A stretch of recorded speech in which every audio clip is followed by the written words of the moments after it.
Welcome to Tax Sale Insiders, the latest from tax sale resources, bringing you information about tax sales from experts in the industry.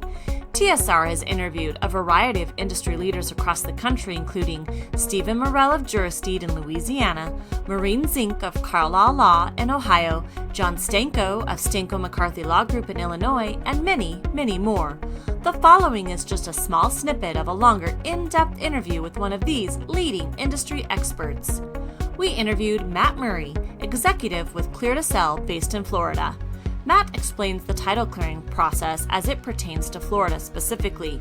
In this clip, Matt explains how the list of lands in Florida are technically the over-the-counter tax deeds and how you acquire them.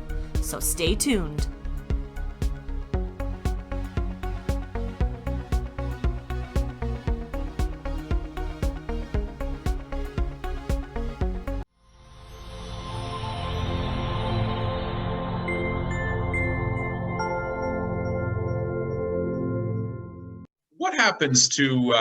What happens to the deeds that don't sell, right? I guess there's a few instances here we can dig into, Matt.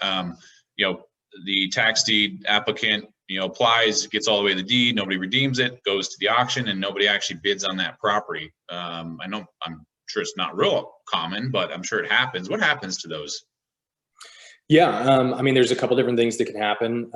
Again, it can depend on the county, it can depend on the property, it can depend on the lien holder. So, sometimes if a property goes to auction and doesn't sell, the county will turn back to the original lien holder and say, listen, didn't sell at auction, you have the ability to pay the minimum bid price, and the property's yours. So that is usually option A. Option B, if the lien holder either isn't given that option or doesn't pursue that option, the property can go to the list of lands with the county. And you'll find that the county usually advertises this on their website. Again, varies by county in the state of Florida, but most counties will have it advertised online, or you can give them a call and they'll provide you a copy of it internally that they have. There's going to be a list of properties that are available to purchase. They went to tax deed sale, they didn't sell for whatever reason. You can now purchase them for that minimum bid amount from the county. We have a lot of people who are clients of ours that make good money off of almost exclusively buying properties from this list of lands. It's something that as an investor, you have to look at and determine whether or not there's profitability for you. Just because there wasn't for someone else at the time doesn't mean there isn't profitability for you now.